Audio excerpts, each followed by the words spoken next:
City of Palatka Recreation and Culture Arts, Eddie speaking.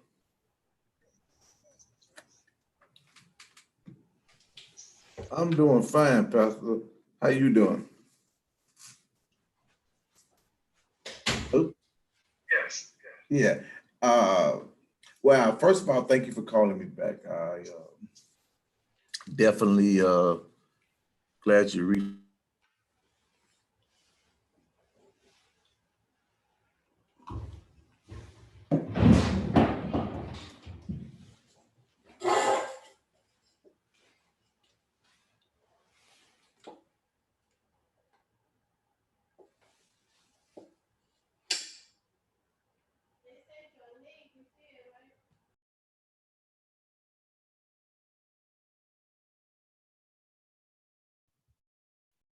Okay. Okay, now can you hear me?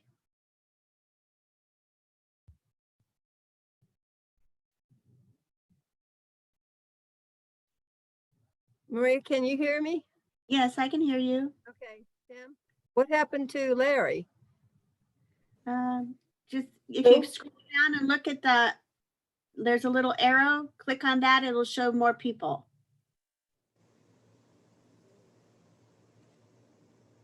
There's options of how many pictures you can see at the top of the pictures. You see it? One little bigger, Well, bigger, all bigger. I'm looking at is myself now. So what did I do? Oh, there's Larry, and there's Robbie, there's Tim. So Bobby. it's 4 o'clock if we'd like to. Are we all here that are coming? Laura's here too. Laura should be here.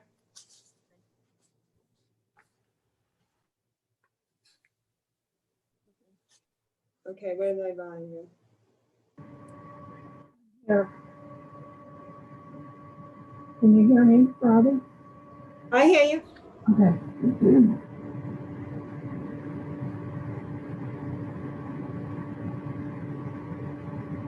There are a lot of things.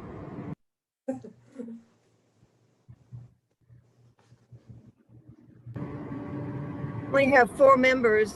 Is that a quorum, or are we waiting for Ted Stackey? We're also waiting for Laura Schoenberger. She was Oh, on. Laura, yeah. Okay, Laura was on as far as participants. She's in the listing. there's Laura. She's coming on. And she's I see her name.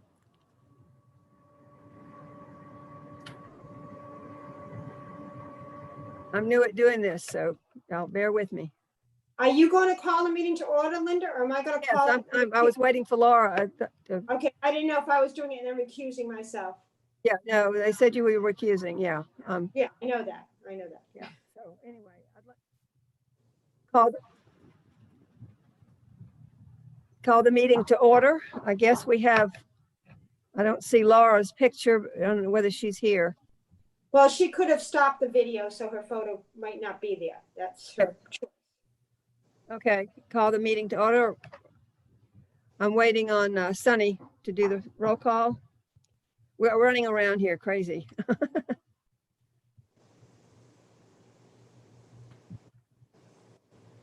Here's Laura. Laura. Okay. Hi, Laura. I'm new at this too. Yeah. Okay, calling the meeting to order. Sunny, are you ready for roll call? She's just a second.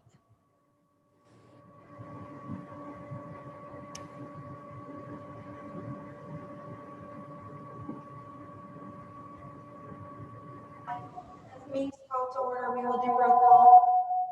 You may not ask people to mute unless they're speaking. Mute their.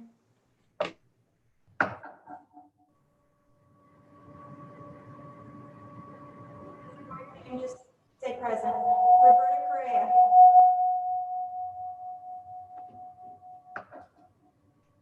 Richard Stackpole. Elizabeth Van Rensburg. Linda Little Craybill. Present. Lars Schonberger. Here. Mary Beaton. Here. Mary Reese. Mary Reese. She's here. I see her looking at the screen. Yeah. That's all.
Linda, you have no audio.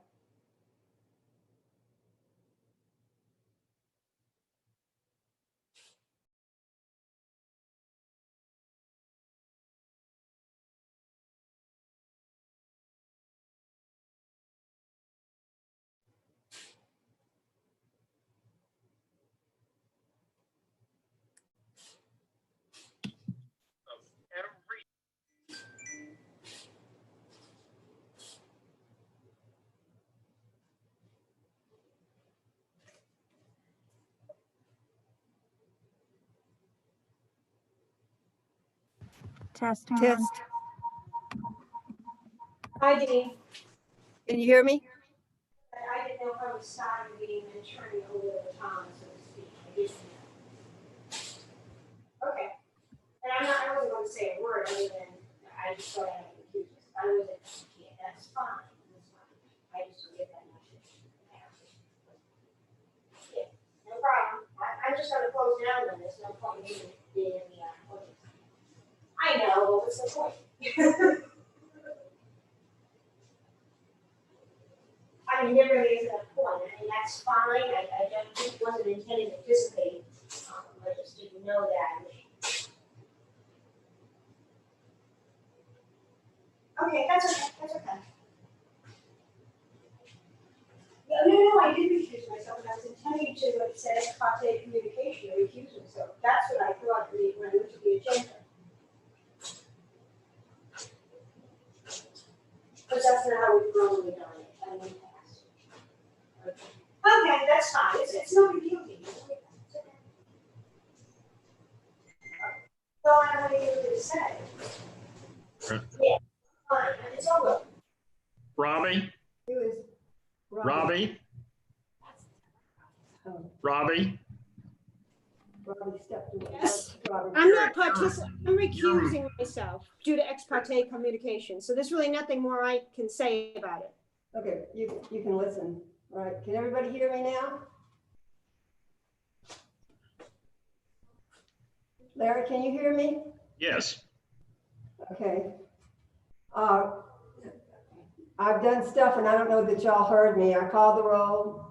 Everybody call the roll. I read the appeal procedure, but the approval of the minutes is next on the agenda.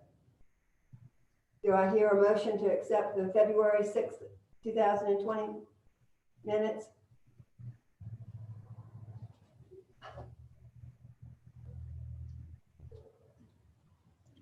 Motion to approve as presented. Okay, do I hear a second? Second. Who? Laura? Laura. Okay, the public comments is available. Anyway, like to call case HPV 20-04, request for certificate of appropriateness for exterior painting, faux windows, decorative awnings, fencing, and landscaping.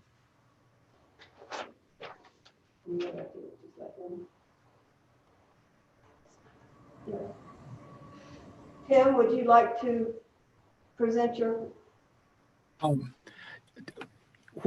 This is Dean Mims. I'm staff to the board, interim planning director. I do have a PowerPoint ready, and I have been in contact with the applicant, Mr. Green, and I believe he just wants to be available, for questions at appropriate times as they come up. But I don't believe he has a presentation per se, but I do have a PowerPoint ready. Okay. All right. Then has everybody read the presentation that he's asking for?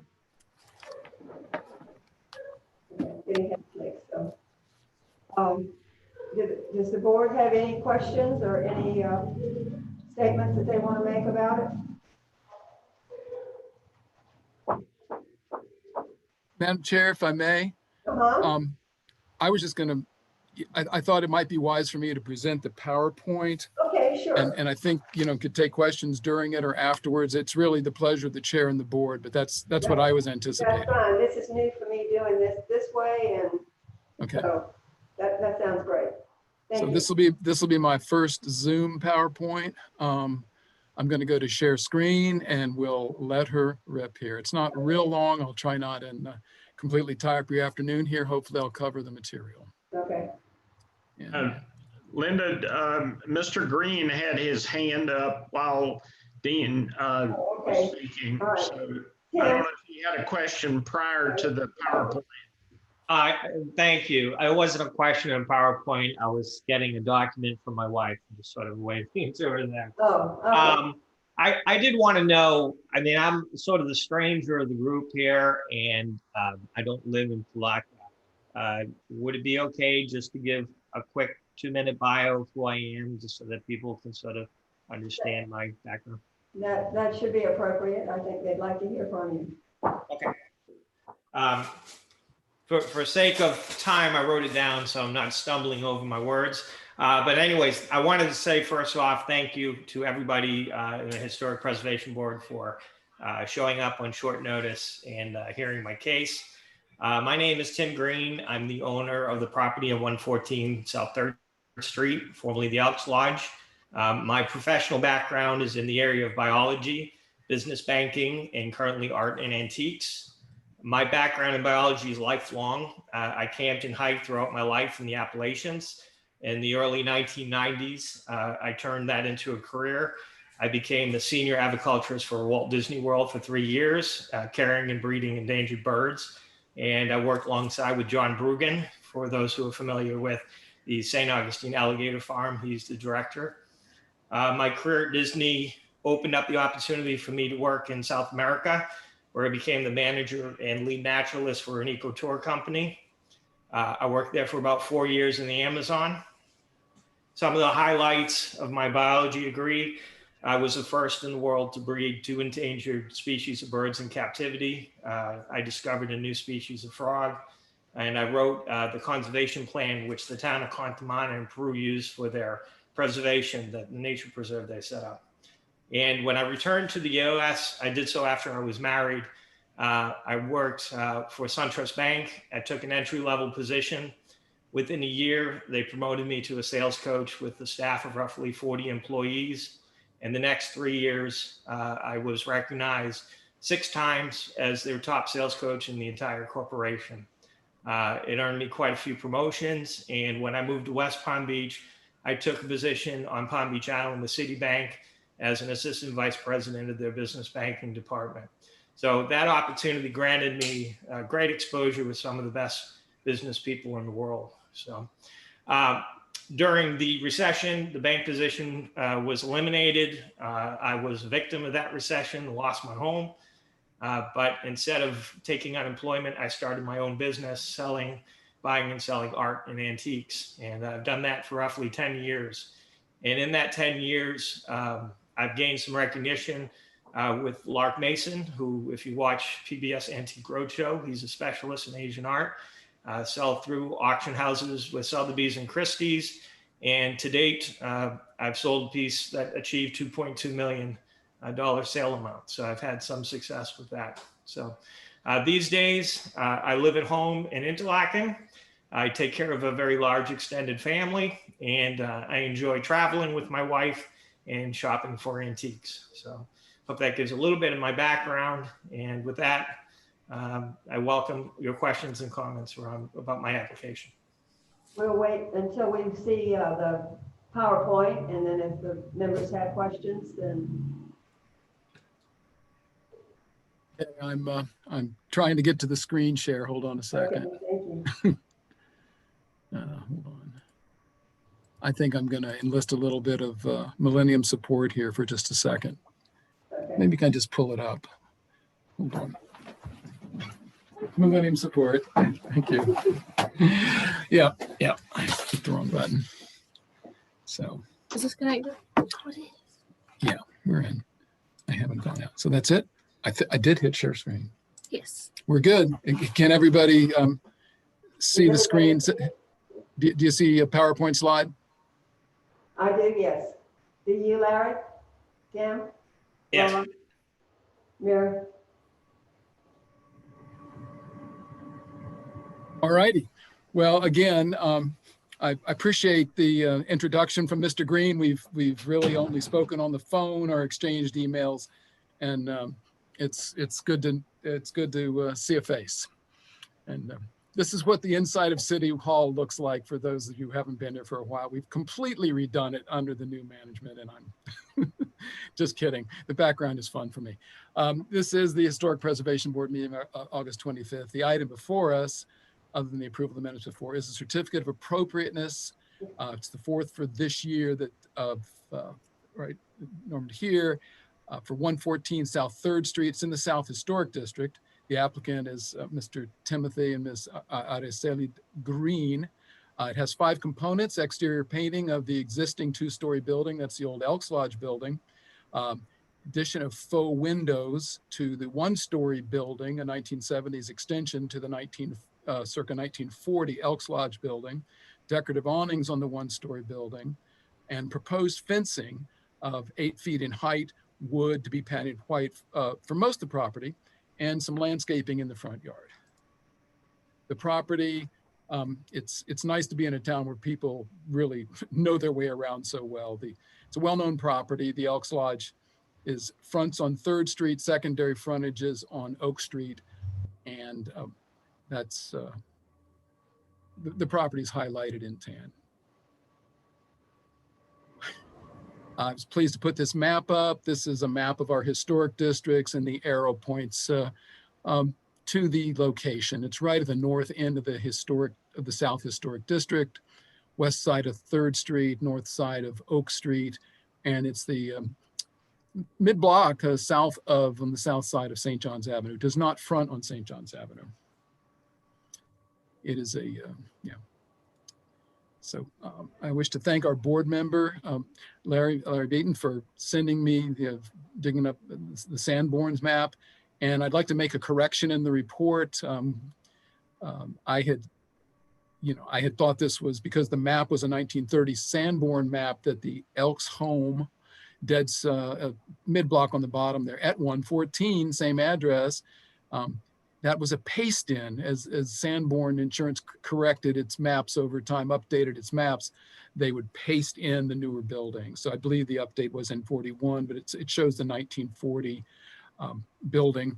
And the property appraiser had this one right. So I was pleased to see that. And that's just let that report stand corrected. So moving on. We have Florida master site files for properties in the district. For some reason, we did not have the printed form for the Elks Lodge, but there are some pictures. The pictures are much more recent than the 1983-84 date of establishment of the district. But this is a 2009 image that is in there, and that was the building then and used by the Elks Lodge, and give you an idea of this 1940 era building. There's some Art Deco components. Mr. Green has put forth that there may be some prairie components too. That's the building. And on the left side, which is the south side, you can see the one-story extension, part of the one-story extension, the plain facade. The only component of the Elks Lodge building that's before us today really is the repainting of it, matching colors on the wall. So more about that. Immediately south, adjacent to the Elks Lodge building, is this, what we keep referring to it as the one-story building for obvious reasons. Build date in the 1970s, a not particularly interesting building. And the picture at the top of your screen, prior to the added elements, that was provided by the applicant. Applicant provided us, so there's really, what you see is you see a plain facade. You see, I did notice, and carefully looking at this, there is an awning over the door that is no longer there. So that's a difference. And you go to the lower picture, I happen to have taken that picture on May 19th. The applicant had a virtually identical picture in his application. And it shows, work that has been done. And I believe, I understand by the applicant, but at any rate, new property owner didn't really, have the benefit of knowing his way completely around, or, we kind of came upon this, and that's when Mr. Green and I got to know each other, and the conversation just started over, yes, you need a certificate of appropriateness for really almost anything exterior in the historic district, and some things would need to go to a hearing. And when I saw these, when I observed this in February, my first thought is, my first observation was that fenestration had been added. These are real windows. And I thought, oh my God, we even have a building code issue here. Researched this later, spoke at length with, spoke with the assistant building official. The faux windows did not involve wall penetration other than just fastening them. So there's not a building permit issue there. The metal awning, attractive metal awning over them also does not require a building permit. So the differences that I see here from what was and what is there's an awning that's been removed over the door, awnings that have been added over the new windows that have been added, landscaping added, and paint. So we'll go on from there. And you can see on the left side that tall fence posts were put in. Those are approximately 10 feet tall in anticipation of an 8-foot tall fence. What you can't see in the foreground is part of that fence, the 8-foot tall fence. And it is, I find it very attractive. It has been installed. The read from the building department is, we'll stay out of the building permit aspect of it. Let's just stick with historic preservation. But that's in place, and staff has no issues with that from a historic preservation standpoint. Moving on, applicant put this good graphic together. The proposed fence plan for the open lot with the Oak Street frontage. The red is the proposed fencing. I don't know if you can see my arrow on the screen. You should be able to, pointing to it. So it goes up very near the left property line there. Well, that actually is the property line. And it's 8 feet here, 8 feet down here. And you'll hear more about this from me later. This 23 foot 5 inch run is the section of concern and recommendation from staff to change the height of that. And then the fence also is proposed to go back up this side, the existing driveway, cut into here, go along the 2-story apartment building. I believe it's 2 stories at 118 through, oops, let me go back. Hold on. And then track down to here. And this is the posts that you saw in the picture were here. The existing fence is here. I find attractive and of no consequence, but it's, it's part of the package of what's proposed, even though that little piece is in place. And so that's the fence proposal, and briefly, and I think it's a helpful graphic, and I do appreciate it. There's also a double fence gate component to it. I'm presuming it's of the same horizontal design. Moving down, also helpful images provided by the applicant. You see the current view, the upper one, the fence posts were installed. This was a call. Somebody I was contacting and said, could you please come take a look at this? I did. Said, okay, what's going on? And then this is the proposed look of the 8-foot fence. And so we'll get back to that. The applicant's goal is laudable. It's stated in there. The goal of the application is to offer a proposal that can serve the needs of a commercial property while creating and retaining a friendly neighborhood appearance that blends with surrounding properties. And I want to correct my staff report. I had an error of commission in the report in this area. It was from a previous report. When I was reading it today, I was going, wait a minute, house? There's no house here. So consider that stricken from the staff report. I'm surprised nobody caught me on it, but that's okay. So, but this is the stated goal. It is fine. Staff review. I've gone through the different components in the staff report. It was sort of briefly done here. The 2-story building to match, the light yellow to match the existing. Mr. Green is color matched it. He's taking care of that. That went an email he sent this morning that I passed on to you all. And then white trim and gray stairwell. No issues at all. These are typical colors, compatible with the district, fully acceptable. The 1-story building, it took some research on my part for me to understand that color is just fine. Although it may not look like a lot of what you're used to seeing in the historic district, it is one of the colors that I show in a later picture here is from the historic color palette, and the others from the related timeless palette of Sherwin-Williams. I got these a week or two ago from the Sherwin-Williams store in South.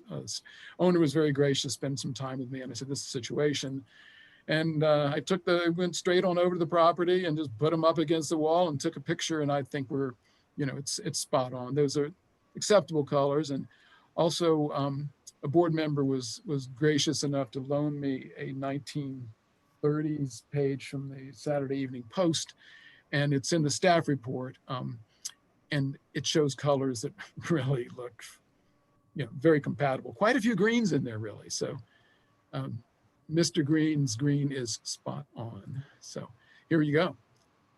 And this is, digital camera in full daylight, and then downloaded, copied, but they're quite close and definitely within the same range. So staff fully, had no question once I did my research on this, that this, staff's recommending this as part of the COA.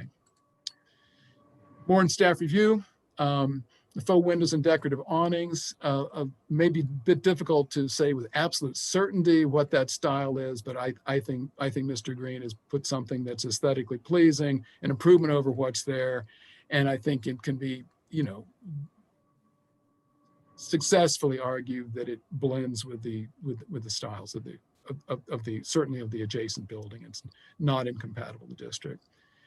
I'd say it's harmonious with the attached 2-story building as well. Compatible nearby properties, adjacent properties, particularly within the commercial area of the South Historic District, which it's a pretty limited area, but it's in the downtown riverfront district. And although much of the South Historic District is residential, and that is to the south of here, but not this property. Staff finds this compatible, these changes.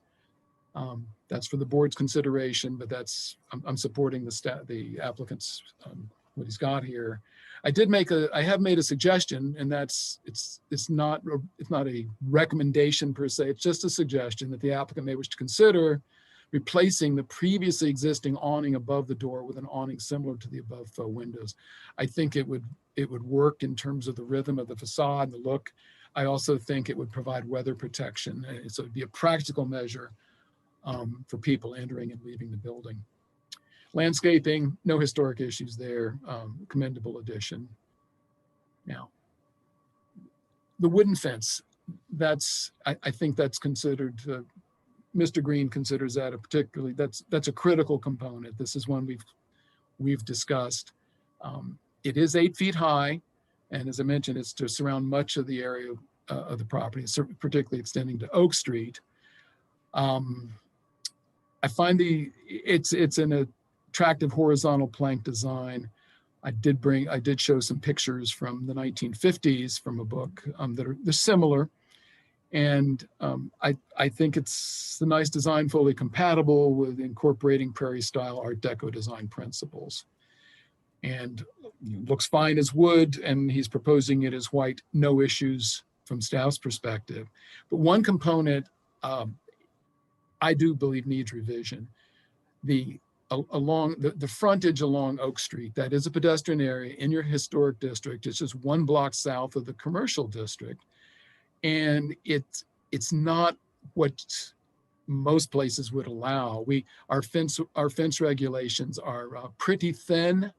I've only have them in residential areas, and much the South District. So it's basically in the front yard, it's 4 feet. And then beyond that, behind the front line of the building, it's 6 feet, but that's residential, that's the code.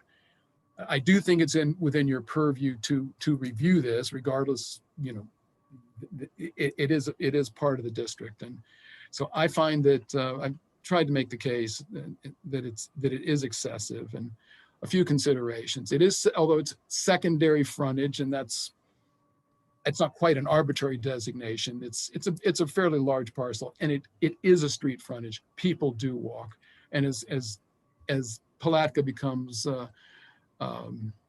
more lively, there'll be more people walking. So I think it's desirable to have an inviting pedestrian environment. And even though this is not a very long section, it's quite the visual barrier. I mean, it's 6 feet's a visual barrier. 8 feet is a statement. And I think it's the opposite of what properties fronting public streets in a walkable historic district or any walkable district should have. And as I mentioned before, it would be limited to 4 feet in the front yard if it were in a residential area. Privacy fences tend, in my experience, and I've been at this for decades, typically 6 feet in height and not 8 feet. Common standard is for non-privacy fences to be 4 or 5 feet. That defines a boundary. It's a visual barrier. It's a psychological barrier. Mr. Green is concerned for future businesses' interests and what he envisions, that he wants it really tall. But I think he could accomplish that with a step down too. And I'm, sensitive to his well verbalized concerns to, I say, a maximum of 5 feet. That's still a considerable barrier. I'd prefer 4, but there it is. And so we can go on from there. That is really the difference between what he's proposing and what your staff is recommending. So the specific recommendation, I can save this. This is an exact repetition of what is in the final recommendation on this. So let's move on. Staff recommends that the board issue a certificate of appropriateness for this case. 114 South 3rd Street for the following: exterior painting with colors as proposed for the 2-story building with the existing paint color for the 1-story building. In other words, the 1-story addition. Faux windows, 1-story building as installed. Decorative awnings as installed. Those are metal awnings, by the way. They're kind of bronze in color, amber in color. Landscaping as proposed. And then again, back to the specific recommendation on the fencing. The fencing around the property, fine, with the following change to the applicant's proposal. and this would be change, most of it is fine at 8 feet, but change the 8 feet height to a maximum of 5 feet for the section, this is in A, of fence parallel to Oak Street.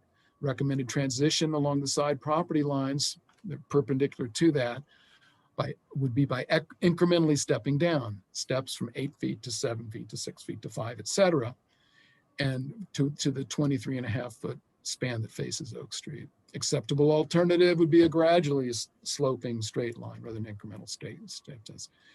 That's your staff recommendation. I put all this up because it is important. It's in the code. The board is tasked with making findings by the code required by in this historic preservation section 5479B. One, in the case of proposed alteration or addition and to an existing structure, such alteration addition will not materially impair the architectural or historic value of the structure. Case of proposed new structure, the fence, such structure will not in itself or by reason of its location on the site materially impair the architectural or historic value of the structure on the adjacent site or in the immediate vicinity. And in the case of proposed new structure, such structure will not be injurious to the general visual character of the district in which it is located. If I were a board member, I would pay particular attention to the third one if in fact you're going to go with my recommendation or something like it with some sort of revision to the fence, because I think that is really the point. I think it's the right thing to do to step it down at that street frontage. I think that would work for the applicant's concerns, and I think it would work for the district. So that ends my presentation, and I do believe, and I'm certainly here with you till the end for any questions you may have. Thank you.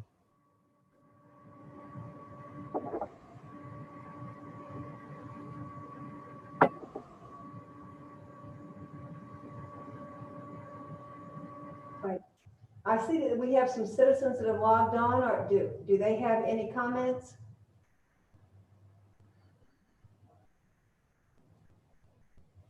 Can they hear me? Should I click it through? Yeah.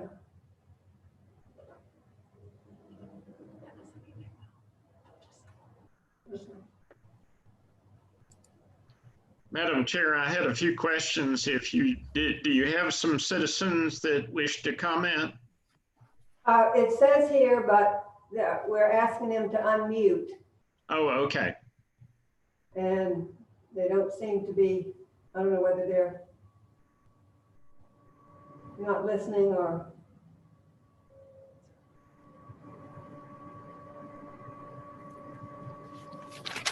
They need to be just listening. Can you hear me? Yes. Can you We say don't to have me?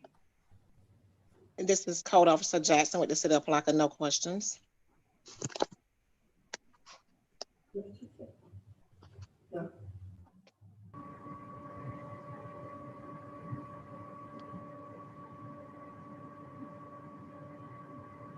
Thank you very much. Larry, do you want to go ahead and ask your questions? Sure. Could I direct a question to Mr. Mims? Were notices sent out to the adjacent property owners, and was there any response from the property owners on either side on Oak Street, either the one on the house that sits on the corner or the commercial property that's to the west of this property?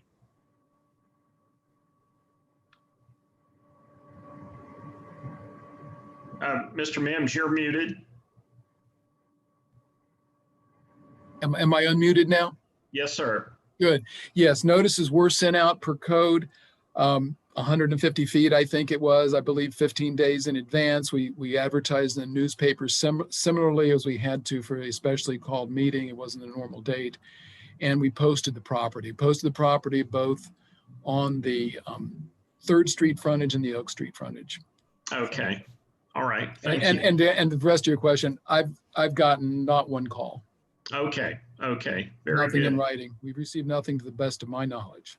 Okay. All right, thank you. Madam Chair, could I direct a question to Mr. Green? Yes, go ahead, Larry. Okay, thank you. Mr. Green, I was just, as you know, the property that extends, the portion of the property that extends to Oak Street is rather irregular in shape. And I was curious if there was if you had thought about the possibility, I'm assuming that the fence is actually going up on the property lines and or fairly close to the property line. And my question is, because of the irregular shape, had you considered the possibility of maybe setting the fence back a little bit on your property and doing some additional landscaping on the Oak Street side in front of the fence? Thank you for the question. Let me start by saying that before I set any of the posts, I spoke to the property owners, Mr. Miller, Tate Miller, who owns the residential property on the corner, and I can't remember Michael's last name, but he owns the 306 Oak Street. So the property lines that I laid the post on were mutually agreed to by my adjacent neighbors. And part of the reasoning for the setbacks that we chose was that I was concerned about, with regards to Tate Miller's property, I was concerned about encroaching on the parking driveway that his tenants partly use. And I didn't want to come onto the property, make it difficult for his tenants to park. And so he and I discussed in great length where a safe mark was. So those particular lines were drawn that way. And that actually is the reason why I did not enclose more of the driveway, so that we wouldn't further impede any of his tenants. Regarding to the 306 Oak Street side, we spoke in length about the property line, the property owner and I. He encouraged that rather than creating sort of a dead space between his 9-foot wall and the back part of his property that's drawn in yellow, that I run my fence and attach it directly to the wall. And the approximate 3-foot spacing was based upon the fact that neither of us knew exactly whose palm trees those were. Those are the 3 black dots there.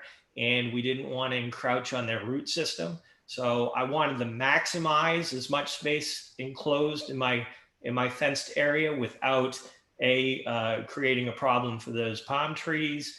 And then with regards to my placement of the fencing that's parallel to Oak Street, I wanted to make sure that the 306 Oak Street had enough view, if there's a driveway that's just to the left of those palm trees, that they had enough view that I wasn't creating a blind drive. So that's how we sort of came up with lines. And that was, again, in agreement with my adjacent property owners. Now, with respect to your question about landscaping, all of the fence will be fully landscaped. So my intention is to grow flowering, vining plants, native species if I can. That will not only improve the aesthetic of the area, but also attract some of the local fauna. And then the green area, the lawn space in front of, which is approximately 11 feet, 12 feet between the fence and the sidewalk, all of that is going to be heavily planted with flowering trees, again, with a preference towards native species and species that are prone to attract local fauna. Excellent. Thank you very much. And are you amenable to staff's suggestion about reducing the fence height? So let me explain how I came up with the 8-foot height, and maybe you can understand my concern for reducing the height down to 5 feet. At this point in time, the property has been used as a restaurant, and it's really our intention to do so again, But unfortunately, with this COVID, we just don't know. Okay, so at this point, I can't make any firm commitment as to how the property will be used. That said, I do want that area to be secure, whether it's a piece of expensive equipment or artwork in my building, and having a fence as a deterrent is going to be, I feel, important to future use of the building. Now, as far as the 8-foot goes, the 8-foot fence, again, adjacent from, let's say, the 3rd Street section that runs sort of parallel to Oak Street, but behind the 118 South 3rd Street property. The height of that is really to provide as much privacy to the tenants who live there 24 hours a day. So having a restaurant or whatever activity that might run into 9 o'clock or 10 o'clock in the evening, I think that 8-foot height gives a lot of privacy, and those tenants have been using that property since I've put up the fence, and they like it because it allows them to socialize. And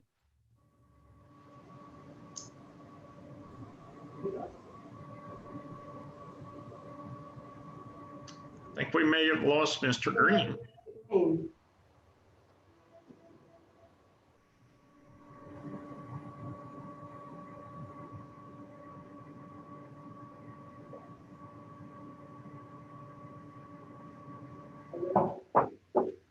Checking to see.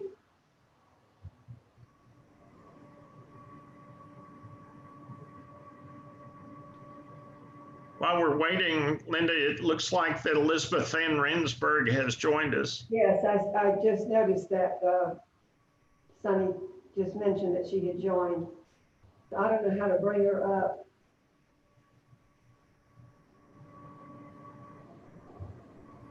This is all too technical. I'm back. There I am. There you Very go. good. All right. Yeah, sorry about that. Yeah. Yeah. Does All anybody- right. So going back in terms of the height of the 8 feet, the narrowness of any space to do any adequate landscaping to provide additional privacy just doesn't exist on the border with that particular property. You're not on. I'm not on? Yes, you're on. Yes, you're on. I am. Okay. My technician is helping me out in the background there the best you can. All right. So that was the reason for the 8-foot fence. Now, when you get closer to the Oak Street side, there's a slight grade to the property. So in other words, and the intention of the fence is to stagger it down so it never goes above 8 feet. But one of the ideas that we have for using that is to put a decking area on the interior of the fence to use for outdoor seating, let's say restaurant seating or a function or whatnot.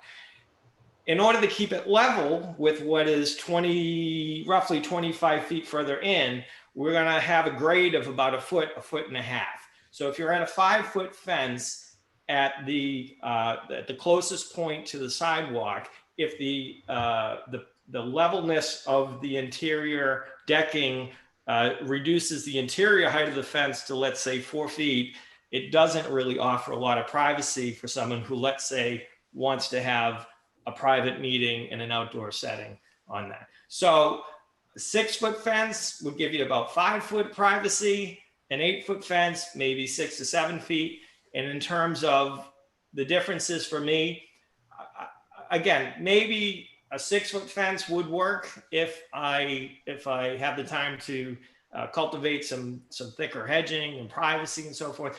But my gut feeling tells me that once I landscape that section of the fence, you won't even see it from the sidewalk. So in terms of a visual impact of, let's say, 6 feet or 8 feet or 7 feet, hopefully it'll be well disguised by some beautiful landscaping.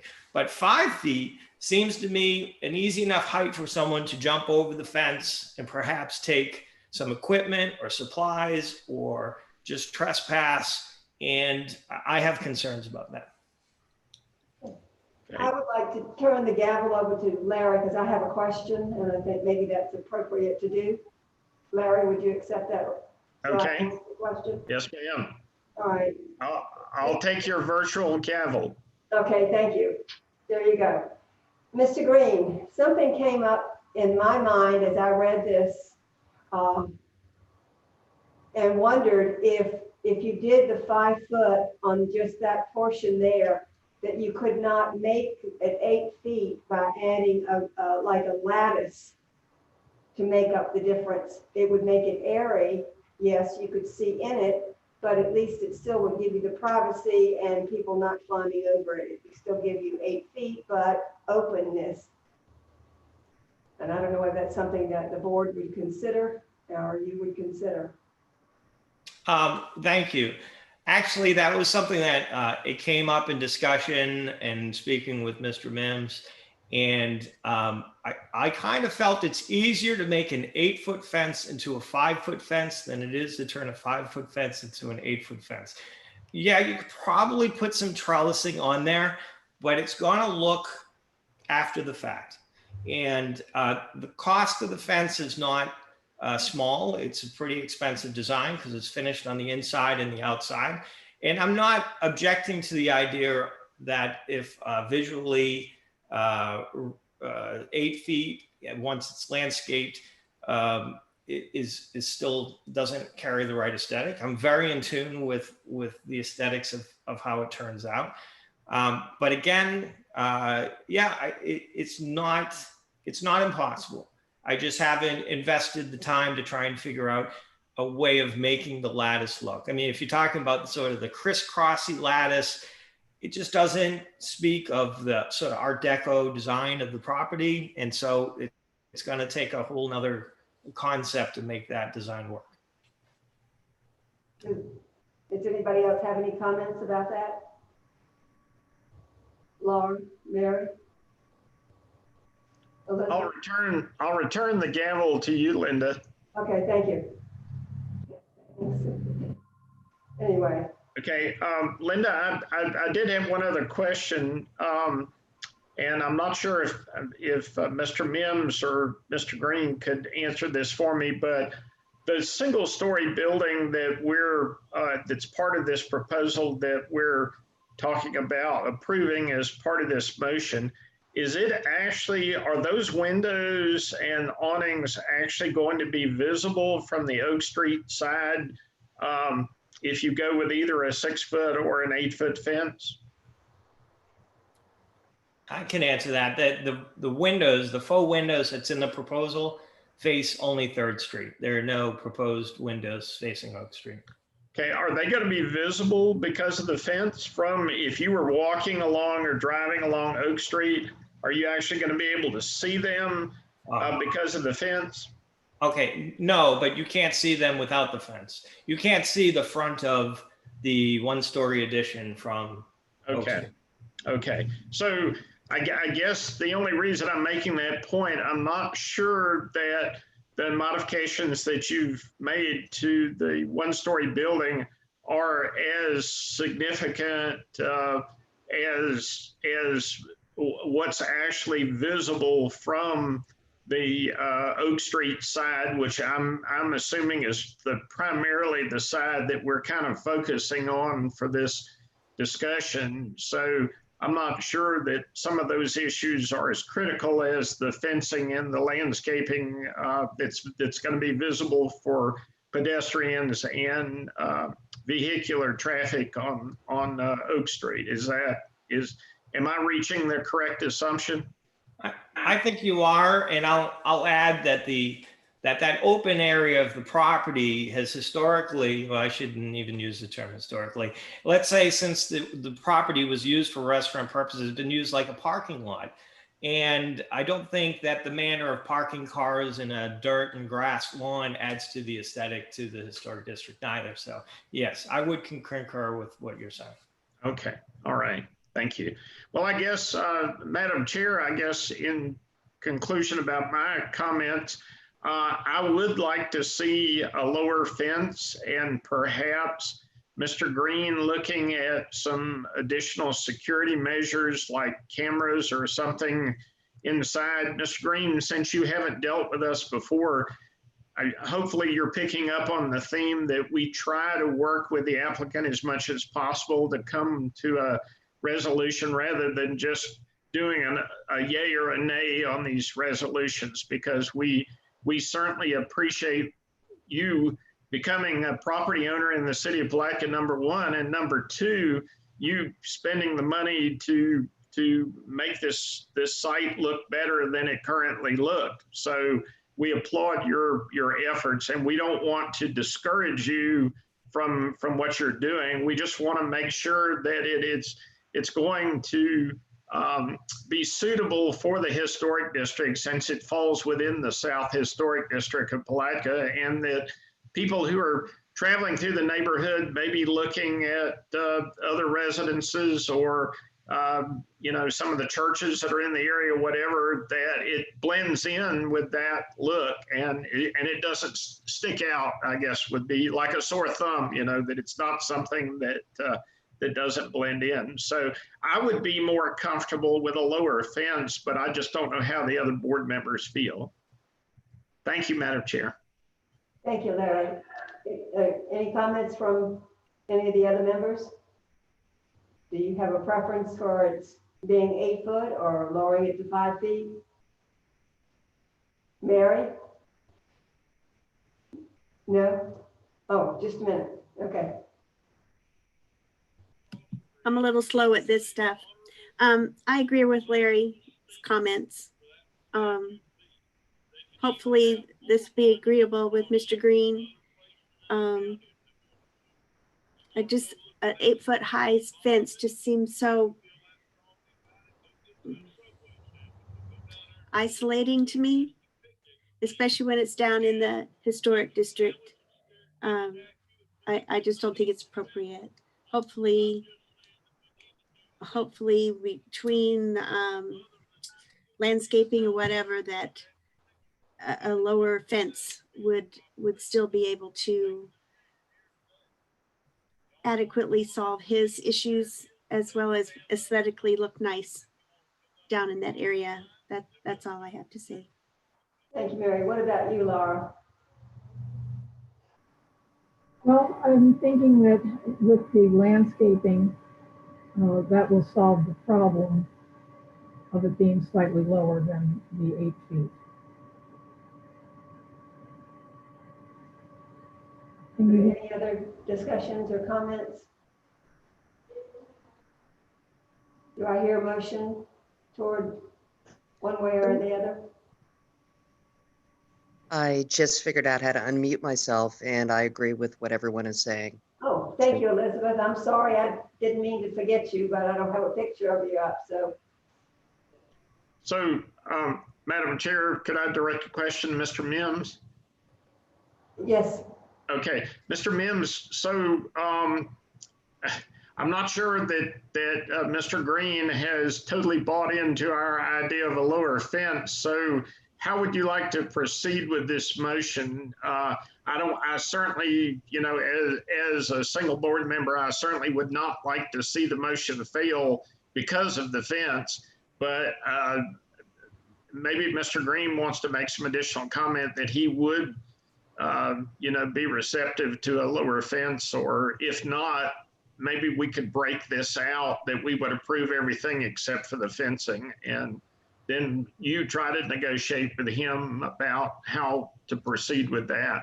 I mean, I know he doesn't want to have a second hearing just for the fence, and I know you don't either, and probably the rest of the board doesn't want to do that either. So I guess I'm throwing myself on the good graces of the applicant to see if he would be receptive to a slightly lower fence than what he's initially proposed. So if you don't mind, let me chime in before Dean makes a statement. I'll accept the proposal as you have it, where it is 8 foot except for the frontage on the Oak Street.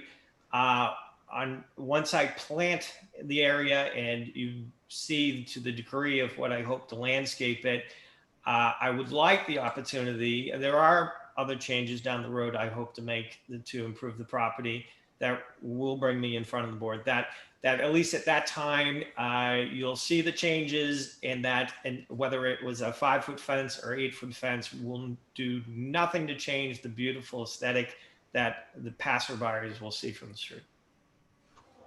Thank you, Mr. Green. I appreciate your comments. Mr. Mims? Unmute. You're muted. There you go. I'm not, I'm in. I was buying myself a second. From what I've heard, Mr. Green is accepting the staff recommendation, but I would need to know, it's not clear to me what the board's recommendation is. And if there were any, staff will need very clear guidance from the board. You could make a motion that might set some parameters, but in terms of just leaving it to staff to negotiate, I don't think that's a good place for the board or for me to be. Right. I'd like to suggest we make a motion, and if you want to put in that motion an acceptance that if he possibly comes back later with, showing what it might look like after he's done the landscaping.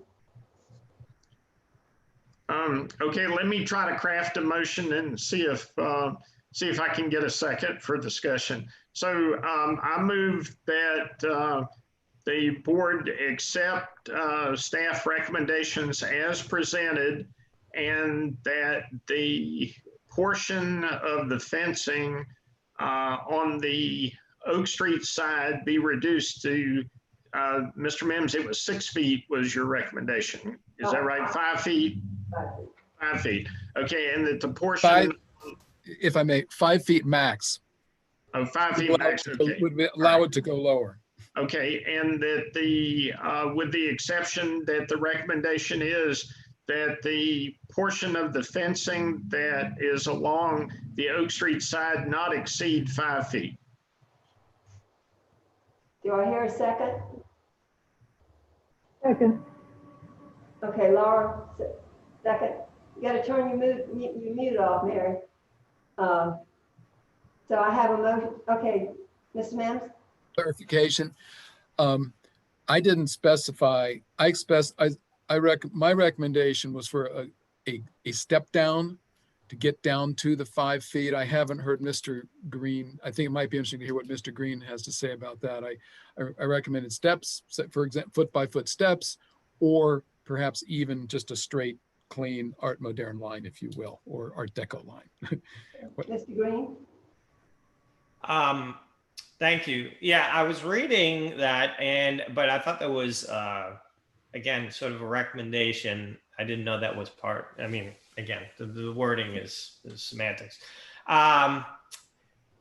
It wasn't my consideration to reduce the side that borders my neighbors, both because I had both property owners agree to an 8-foot height, and that I feel that 8-foot height provides significant privacy to the one property that's residential and the second property, which is used as a charitable boutique. So no, that wasn't in my consideration. I wanted to retain the 8-foot height for the other sides. Now, as far as whether it's a straight line or not, I just think from the design standpoint, it's that because they're horizontal planks, to keep it 8 feet or lower, it's just a matter of removing the top plank. And that's a lot easier to maintain that Art Deco horizontal design rather than trying to sort of slope it down to 5 feet. Larry, I want to hand it back over to you for a minute, so I have a comment. Mr. Green? I'm just wondering if you have the fence at 8 feet this way, and then you need a shorter fence this way, isn't that going to be kind of a sharp change? That's why my vision was to either have it step down so that it looks like it was meant to be, or to put the lattice work or something so that you wouldn't have that sharp break from 8 feet down and then 5 feet across.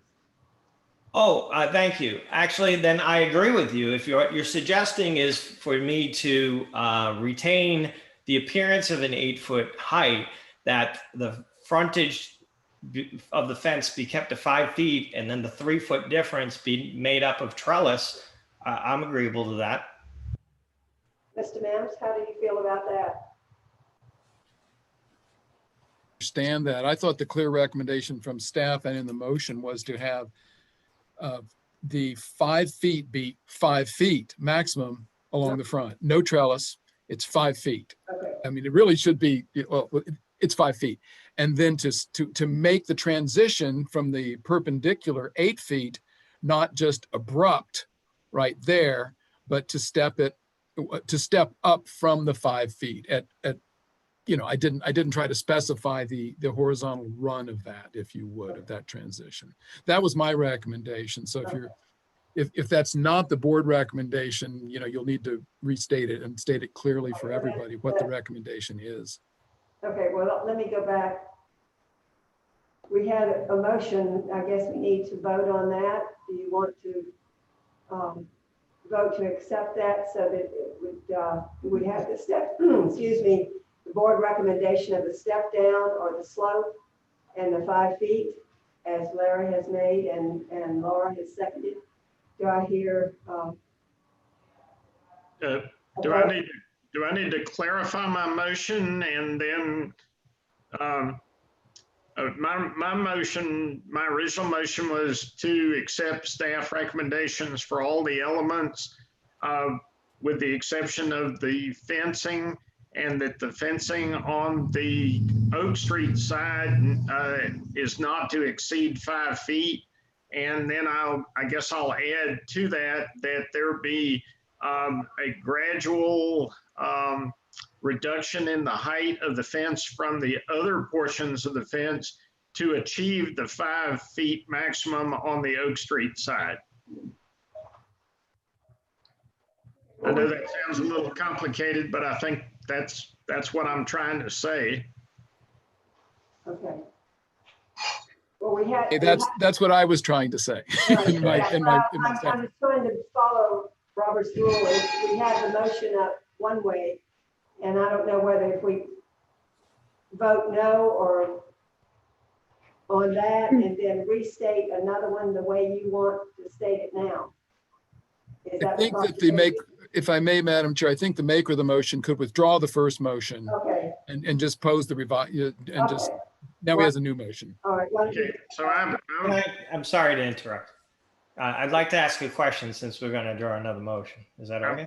I also see our attorney shaking her head in the affirmative. Maybe we would like her to comment first before you comment again, Mr. Green. It's probably about my multiple motions. Sounds good. Yeah, well, that's what I'm afraid of. Yeah, thank you. Exactly. In order to move forward, the initial motion would have to be withdrawn, and then you resubmit the second motion as a motion for consideration. You cannot have two motions on the floor. Okay. Okay. Thank you. So, Madam Chair, I would like to withdraw my initial motion.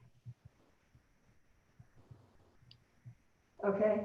And if that's accepted to withdraw that, I would like to reaffirm my second motion as stated, or if you need me to restate it, I can. I think let's restate it just to. Okay. All right. So my motion is to accept all the elements of the staff recommendations as presented in the staff report, with the exception of the fencing, and that the fencing that's being proposed on the Oak Street side is not to exceed 5 feet, and that is to be accomplished by a gradual reduction of the 8-foot fence from either side as it approaches the portion that is on the Oak Street side. Now, do we have a second on that motion? I second. All right, Mary. All right. Do I have a vote? Larry? I think Mr. Green had an additional comment, if that's appropriate, before we vote. Thank you. I'm not sure I don't know that it's appropriate now that you've already got a second to the motion. What I was going to ask is if the board took into consideration that the property on Oak Street directly across from mine has a 6-foot chain link fence and 1.5 feet of barbed wire. And that is a commercial property. And I'm wondering whether they understand that by lowering the fence requirements, that let's say my property is used as a restaurant, that's the scenic view that people attending that restaurant sitting outside will enjoy. It's really not a Riverview scenic location. Any? Okay, I don't know. Ms. Thomas, how would I proceed if anybody wanted to make a comment toward that? Well, Elizabeth, do you have a comment? Well, I mean, unfortunately, as unsightly as it may or may not be, it really doesn't have anything to do with this meeting at this time. It seems to me it's something that it was done in the past. Unfortunately, probably. But as such is also unfortunately kind of grandfathered in and really has nothing to do with this meeting, unless I'm incorrect. You're correct, and it had other issues to be. I thought we were going to take motions. I haven't made a motion, sir. It sounds like you're making one. Well, I can't make one. If you had the ability to run a meeting, you'd know that I can. No, sir, I'll be coming back. I haven't passed the gavel though, so I can't make a motion. I'm just saying what we're talking about.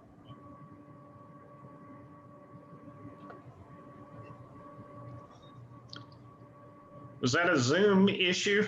I think so, yes. I think that was audio bleeding in from another Zoom conference. Yeah, I was talking about who's talking, yeah. So, Madam Chair, I'd like to call for the question. all right. All in favor of the motion, say aye. Aye. Aye. Okay, is that, Laura, did I hear an aye? Yes. Okay, thank you. All right, that's it. Aye. Motion, Elizabeth, and you agree? I agree. Mine was an aye. Okay, good. I don't, so, all right, the motion's carried. So, Mr. Green, we'll try to work with you the best we can. I'm sure they'll do it because I think you certainly improved the property, and we look forward to having something there that will add to downtown Palatka. Thank you. Okay. Do we have anything else on the agenda? Nothing else on this agenda. It's time for, board member comments. I guess you could open up to any public comments. It's always good to get the public a chance to speak again. But I would just like to say that I would like you to mark your calendars for the regularly scheduled meeting next month.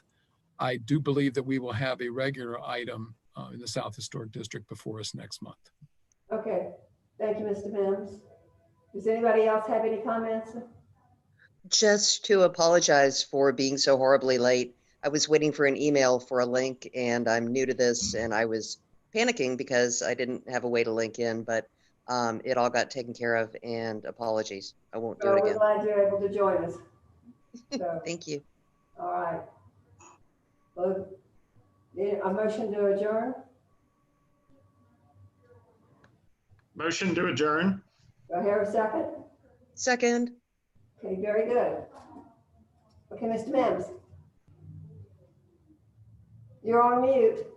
Before we all disappear, the actual Larry made the Mr. B made the motion, and I wasn't clear as to who seconded it. I imagine our We've got it here. Was it? Sonny's been taking notes. I know. I'm just as a backup. Who made the second? Right. I believe Laura made the first. Was it Laura? And I think Mary, you made the next one.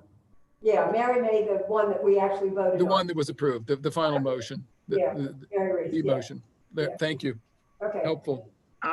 Linda and Mr. Mims, I have a suggestion for the next meeting that might make things a little simpler. When we make motions and seconds, and when we have a vote, I think it would probably help everyone to, when you make a motion, say your name afterwards, And when you do a second, say your name. And then when we do a vote, have it as a roll call vote. Okay. But that would just make it, because I've watched a couple of these other meetings, and we're not the only board that has problems with that because of Zoom conferences. But I think that would clarify things, and plus it would give staff a definitive answer about how each vote was registered. Okay, thank you, Larry. You're welcome. Thank you. All right, thank you all, and appreciate your participating in this and putting up with me not knowing how to do this. I thank Mr. Mims and Sonny for helping me out with this. So nice to see our attorney online with us. We don't, for our meetings, a lot of times we wish we had the attorney present to help us with some issues. So yes, thank you so much for joining us today. Yes, I appreciate that too. You helped us with. Yeah, you're welcome. It's my pleasure. Thank you. So, all right. Okay. You need to state that it's adjourned, Madam Chair. Oh, the meeting is adjourned. I'm sorry. All right. Thank you. Bye. Bye.